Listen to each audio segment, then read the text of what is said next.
15 years is a long time to share a life with someone. Long enough that the sound of their footsteps doesn't register anymore. Long enough that silence feels normal instead of heavy. Long enough that you stop asking certain questions because you think you already know the answers. I thought I knew my husband. I thought I knew the rhythm of our marriage, the safe predictability of it, the way things settle into grooves that feel permanent. Looking back now, that confidence feels embarrassing. At the time, it felt earned. We met in our mid-20s, both broke, both convinced we were smarter than everyone else. We built our life in stages. First, the tiny apartment with the thin walls where we could hear our neighbors argue. Then the starter house in a quiet suburb with identical mailboxes and overgrown hedges. Then kids. 2 of them, a boy and a girl. Soccer cleats by the door, art projects taped to the fridge. A calendar on the wall full of practices, birthdays, dentist appointments. Our life wasn't flashy, but it felt solid, reliable, ours. My husband, Mark, was never the dramatic type. He didn't forget anniversaries, he didn't stay out all night, he didn't suddenly start going to the gym or buying new clothes. If anything, he got more boring as the years went on. Same button-down shirts, same coffee mug every morning, same spot on the couch every night. I used to joke that if he ever cheated, I'd be shocked simply because it sounded like too much effort for him. That joke came back to me later, like a slap. The first crack showed up as something so small I almost missed it.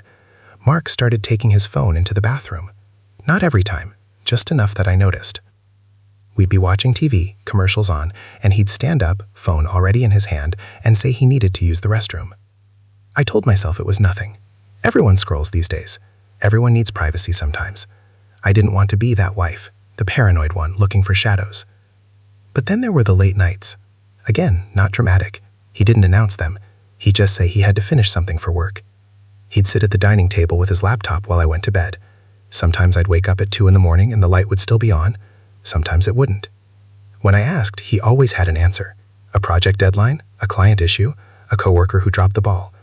His job had always been demanding. I had no reason to doubt him. That's what trust looks like before it breaks. I noticed changes in myself before I noticed changes in him.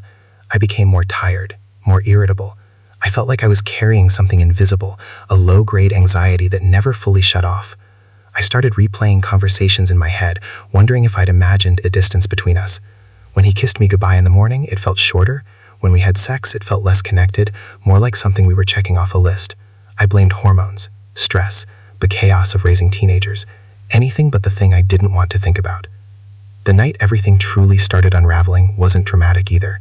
No screaming, no confrontation, just a quiet house and a forgotten phone. Mark had gone out to run errands. I was in the kitchen cleaning up after dinner when I heard his phone buzz on the counter. I didn't look at it right away. I wasn't spying. I was wiping on the stove, stacking plates. Then it buzzed again. And again. Something about the persistence pulled my attention. I glanced at the screen. No name. Just a number I didn't recognize, and a message preview that said, "I can't stop thinking about last night."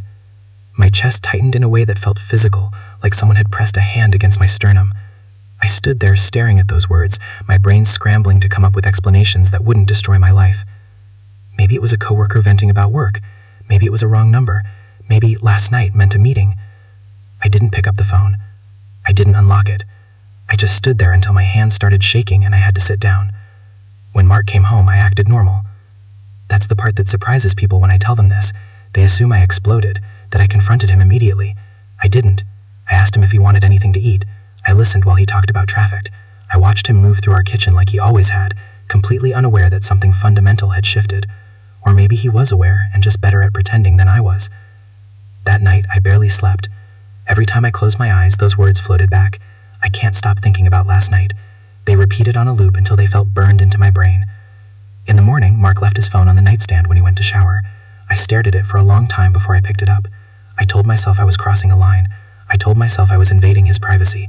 I told myself that if I found nothing, I'd feel ashamed and never do it again. I unlocked the phone with the code I'd known for years. He'd never changed it. I didn't find nothing. I found everything. The messages weren't hidden, they weren't buried in some secret app. They were right there, a thread that stretched back months. Her name was Claire. No last name. Just Claire. Like she didn't need one. The messages weren't graphic, but they didn't need to be. The intimacy was obvious, the casual familiarity, the inside jokes, the references to time spent together that weren't supposed to exist. My hands were shaking so badly I had to put the phone down twice just to breathe. I felt dizzy, like the room was tilting. I kept scrolling even though every part of me wanted to stop. I saw plans, excuses, lies that had been told to me without hesitation. I saw him complain about being tired, about stress at home, about feeling invisible.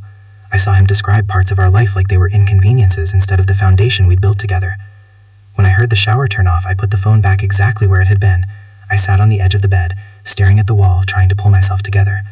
Mark walked out, towel around his waist, humming like it was any other morning. He leaned down and kissed the top of my head. I almost flinched. The rest of that day passed in a blur. I drove the kids to school, I answered emails, I smiled at neighbors.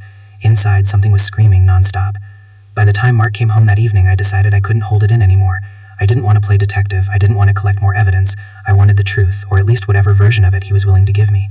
After dinner, when the kids were in their rooms, I asked him to sit down with me. My voice sounded calm, which felt surreal. I told him I'd seen the message. I told him I'd read the texts. I told him I needed him to explain. He didn't deny it. That hurt more than I expected. No panic, no outrage, just a long sigh, and his hands folded together like he'd been waiting for this moment. He said it was a mistake. He said it started his friendship. He said it didn't mean anything. He said all the things people say when they're trying to minimize the damage while still admitting enough to seem honest. I asked him who she was. He hesitated. Then he told me. And that was when I realized that whatever I thought I'd uncovered was only the surface, and that the truth was about to get much worse. He told me Claire was someone he worked with. That alone should have been enough to knock the air out of me, but it didn't. Not yet. He said her name like it was harmless, like it belonged to a file folder instead of a person who had been inside my marriage. He said she transferred to his department last year. He said they were on the same project, worked late hours together, started talking more, started confiding in each other. The story rolled out smoothly, practiced. I could hear the parts he'd repeated to himself, maybe even to her. I asked him how long. He paused, just a fraction of a second too long, and said about 6 months. I didn't believe him. I didn't argue. I just nodded, because I knew from the messages I'd seen that it had been going on longer. There were references to seasons, to holidays, to inside jokes that don't form in half a year. I let him keep the lie, because I wanted to see what else he'd try to protect. I asked him if he loved her. That question finally broke his rhythm. He rubbed his face, leaned back in his chair, stared at the ceiling like the answer might be written there. He said he didn't know. He said he loved me, but things had been hard for a while. He said he felt disconnected, unappreciated. He said he didn't plan for it to happen. As if affairs happen the way storms do, by accident, without anyone choosing to stay in the rain. I listened without interrupting. That surprised him. I could tell by the way he kept glancing at me, like he was waiting for the explosion. Instead, I felt strangely numb, detached, like I was watching someone else's life play out from a few feet away. I asked practical questions. Where did they meet? How often did they see each other? Had they been to our house? Had she met our kids? That last question made his face go pale. He shook his head quickly, said no, absolutely not, he would never do that. I almost laughed. The line people draw in their minds to feel less awful is fascinating, as if keeping his affair partner away from our children somehow preserved his decency. When I asked if anyone else knew, he hesitated again. That hesitation told me more than his answer. He said no, but his eyes slid away, and I knew he was lying. Affairs don't live in total isolation. They leak. They always do. That night, we slept in the same bed, backs turned to each other like strangers. I didn't cry. I didn't scream. I stared at the dark and tried to figure out how my life had quietly split into two without my permission. There was the life I thought I had, and the one that had been happening just out of my line of sight. I didn't know which one was real anymore. The next few days were surreal. Mark went to work like nothing had happened. I went through the motions of my own routines, but everything felt off, like the timing was wrong. I kept noticing details I'd ignored before. The way he smiled at his phone. The way he seemed lighter, less burdened when he walked out the door. I wondered if that was how he'd been for months, carrying excitement somewhere else and leaving the leftovers for me. I asked him to stop seeing her. He said he would, immediately. He said he'd already ended it. He said he chose me, our family, our life. I wanted to believe him so badly it hurt, but belief is fragile once it's been cracked. I asked to see his phone again. He hesitated, then handed it over. The thread with Claire was still there, but the most recent messages were gone, deleted. He said he didn't want to hurt me more by letting me read them. That was the moment something shifted inside me. The realization that he was still managing information, still deciding what I could handle, still controlling the narrative. Trust doesn't come back when someone does that. It erodes further. I started paying attention in a way I never had before. Not obsessively, not following him or checking his pockets, but observing, listening. I noticed that he'd take calls outside, that he'd come home distracted, preoccupied, that he'd be short with the kids, like his patience was already spent somewhere else. I asked him again if he was still in contact with her. He swore he wasn't. He looked me in the eye when he said it. A week later, I found an email. It wasn't hidden, it wasn't encrypted, it was sitting in a shared account we'd used for years, buried among spam and receipts. A subject line that didn't mean anything to anyone else, but meant everything to me now. I opened it with a strange calm, like my body already knew what I was going to find. It was from her, Claire. Short, careful, saying she missed him, saying she understood things were complicated, saying she hoped he was okay. No explicit declarations, no incriminating details, just enough to confirm that nothing had ended, that he'd lied again. I confronted him that night. This time my voice wasn't calm, it shook. I asked him why he couldn't stop. I asked him why he kept choosing to hurt me even after everything was out in the open. He said it wasn't that simple. He said cutting her off felt like losing a limb. He said he was confused. He said he needed time. Time. The word felt obscene, like a luxury he didn't deserve anymore. I told him I needed space. He moved into the guest room. The kids noticed immediately. They asked questions I didn't know how to answer. I told him we were working through some things. I hated how vague that sounded, how it turned something explosive into a vague inconvenience. That weekend, I did something I never thought I'd do. I reached out to someone who knew him better than anyone else besides me. His sister. We'd always had a good relationship. I trusted her. I needed perspective or validation, or maybe just someone to tell me I wasn't crazy. We met for coffee at a place we'd been going to for years. The familiarity of it made everything feel even more unreal. I told her everything. She listened quietly, her expression tightening with every detail. When I finished, she looked at me for a long moment before speaking. She asked me if Mark had told me who Claire really was. The question landed hard. I asked her what she meant. She took a breath, like she was bracing herself, and said that Claire wasn't just a coworker. She said Claire had been around longer than that Mark had known her before, that there were things about their connection that went deeper than work. My heart started pounding. I asked her to explain. She hesitated, clearly torn between loyalty and honesty. Then she said something that made my stomach drop. She said Claire wasn't just someone he met recently. Claire was someone he'd known for years, someone who had been part of his life long before I ever suspected a thing, someone whose presence explained too many unanswered questions. And in that moment, I realized the affair wasn't a sudden betrayal. It was a continuation of something I'd never been told about, something that had been hiding in plain sight. I drove home from that coffee meeting in a haze. The roads were familiar, muscle memory guiding me, but my mind was somewhere else entirely. Claire had been around for years. That sentence kept repeating, over and over, like my brain was trying to force it into a shape that made sense.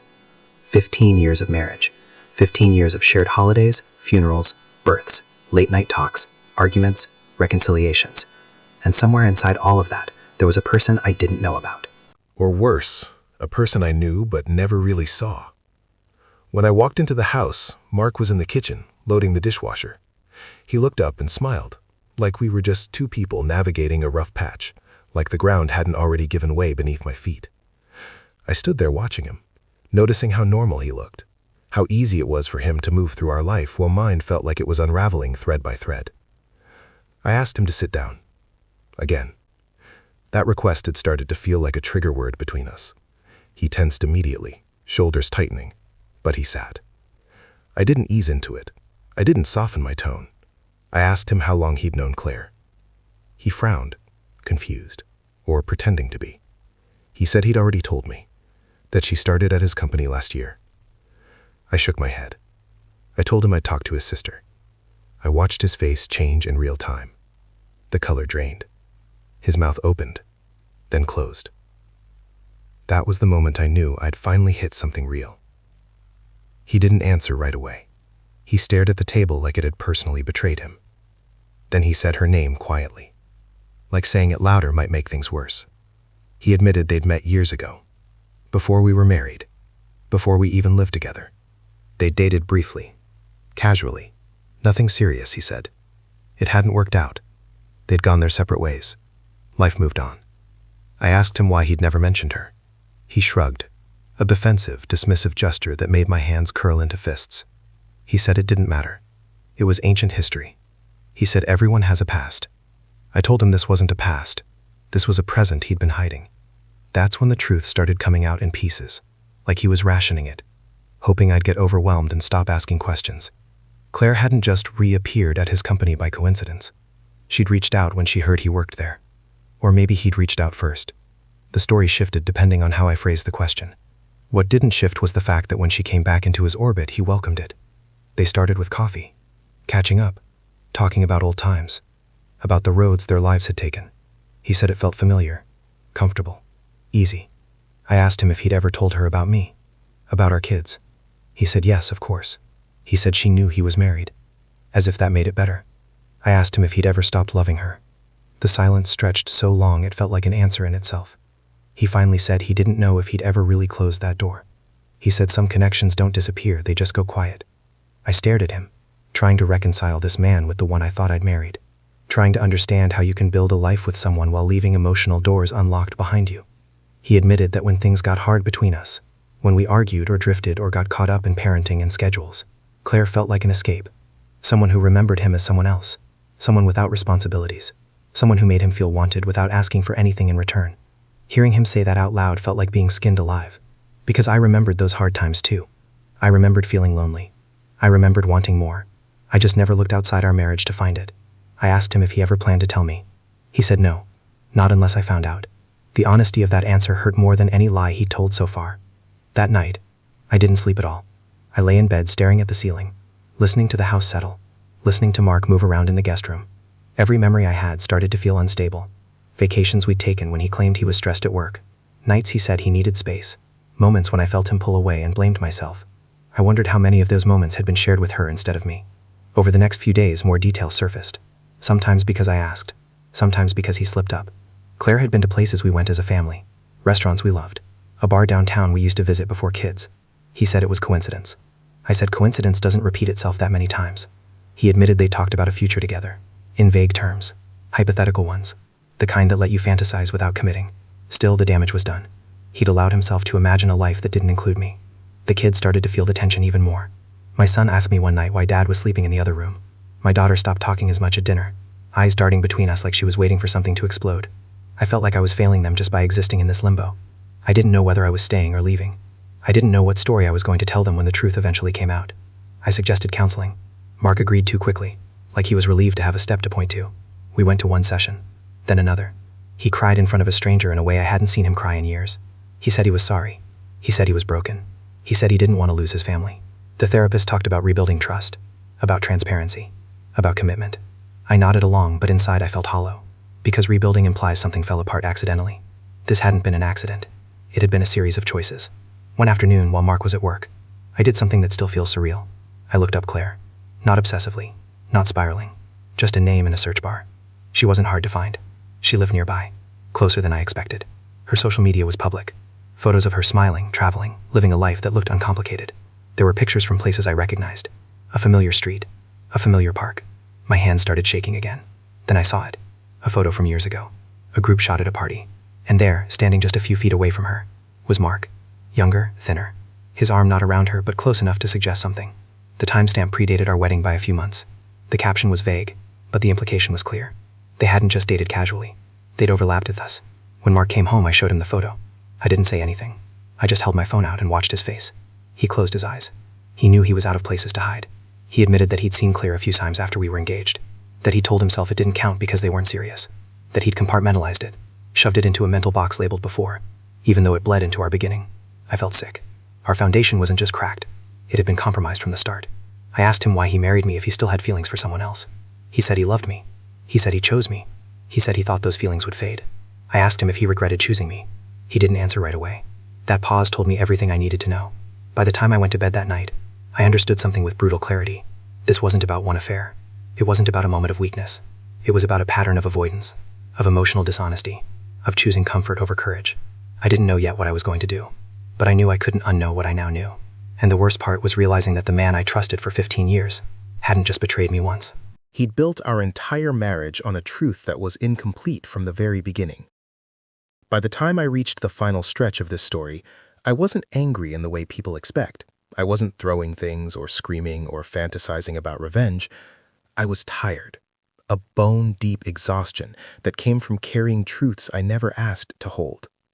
The kind of tired that makes you realize something is over long before you say it out loud.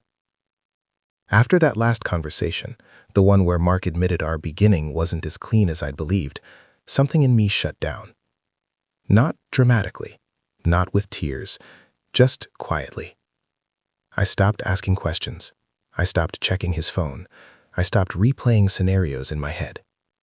It felt less like giving up and more like clarity, like my body had decided before my mind could catch up. We kept going to counseling for a few weeks. On the surface, it probably looked like progress. He was attentive. He volunteered information. He let me see his phone without me asking. He talked about cutting contact completely, about recommitting, about wanting to grow old together. He cried more in those weeks than he had in the previous decade combined. People would say that's remorse. Maybe it was, but remorse doesn't erase patterns, and it doesn't magically turn someone into a different person. What I couldn't get past was the realization that even now, even after everything, I was the one doing the emotional labor. I was the one weighing options, considering consequences, thinking about the kids, the finances, the logistics. He talked about feelings. I thought about reality. That imbalance had always been there. I just hadn't seen it so clearly before. One night after a session, we sat in the car in the parking lot, the engine off, the air thick with unspoken words. He reached for my hand. I didn't pull away, but I didn't squeeze back either. He asked me if I thought we were going to be okay. I looked at him for a long time. I saw the man I'd loved, the man I'd built a life with, the father of my children. I also saw the man who had lied to my face repeatedly, who had kept doors open to someone else while promising me exclusivity, who had rewritten our history to make himself more comfortable. Loving him didn't erase that. It existed alongside it, and that was the problem. I told him I didn't know if okay was the right word anymore. That was the first time I allowed myself to say something that wasn't designed to soften the blow. The decision didn't happen all at once. It unfolded over days, over moments, over small realizations that stacked up until they became impossible to ignore. Like noticing how calm I felt when he wasn't around, how my chest didn't tighten when he was late anymore because I'd stopped expecting him to be someone he wasn't, how the idea of a future without him no longer terrified me as much as the idea of staying did. I talked to a lawyer quietly, carefully. I didn't tell Mark right away. Not because I was being sneaky, but because I needed something that was just mine, a space where I could ask questions without worrying about his reaction. When the lawyer laid out the practical realities, I felt strangely grounded. This wasn't a dramatic implosion. It was a process, one I could handle. Telling the kids was the hardest part. There's no script for that. No version that doesn't feel like you're ripping something away from them. We sat them down together. Mark cried. I held it together. We told them we were separating, that we both loved them, that this wasn't their fault. My daughter asked if it was because Dad didn't love Mom anymore. The question sliced right through me. I said sometimes adults make mistakes and can't fix them, even when they care about each other. It in no way felt like enough. After that, the house felt different. Quieter. He moved out a few weeks later, into an apartment across town. Watching him pack was surreal. 15 years reduced to boxes. I didn't help. I didn't stop him. I just watched, feeling like I was observing the end of a very long movie I'd once loved but no longer recognized. Claire tried to reach out to me. That part shocked me more than it should have. An email, carefully worded, apologetic without being accountable. She said she never meant to hurt me. She said she cared about Mark and didn't plan for things to go this far. I read it once, then deleted it. I didn't owe her anything, not closure, not forgiveness, not a response that would make her feel better about her role in my pain. Mark and I still had to communicate, of course. Kids require that. He tried at first to keep things emotional, to revisit the past, to talk about what we could have done differently. I shut that down. Not out of bitterness, but out of self-preservation. I wasn't interested in rewriting history anymore. I was interested in building something honest from where I stood now. The strangest part was the grief. Not for the marriage itself, but for the version of my life I thought I had. For the truth I gave freely. For the confidence with which I once said his name when someone asked about my husband. Letting go of that identity took time. I wasn't just divorcing a man. I was divorcing a story. Months passed. The routine settled. The kids adjusted in their own ways. Some days were harder than others. Some days felt surprisingly light. I started noticing myself again. My own thoughts, my own preferences. The way I breathed easier without constantly second-guessing someone else's honesty. That was when I realized how much space his secrets had taken up in my life. I ran into him one afternoon at a school event. We stood side by side watching our son on the field. He looked different, quieter, less certain. He asked me how I was doing. I told him the truth. I said I was okay. Not amazing, not broken, just okay. He nodded, like he understood something he hadn't before. I don't know what became of him and Claire. I stopped asking. Whatever happened between them was no longer my concern. That chapter ended when I chose myself over a version of love that required me to accept less than honesty. Looking back, the worst part of discovering the affair wasn't the betrayal itself. It was the realization that I'd been loyal to a version of my marriage that didn't fully exist, that the truth I was living in had been edited without my consent. Once I saw that clearly, staying felt like participating in my own erasure. I don't tell this story for sympathy, or validation, or to paint anyone as a villain. People are complicated. Choices are messy. But I do tell it because silence protects the wrong things. And because sometimes the bravest thing you can do isn't fighting for something to survive. It's recognizing when it already hasn't.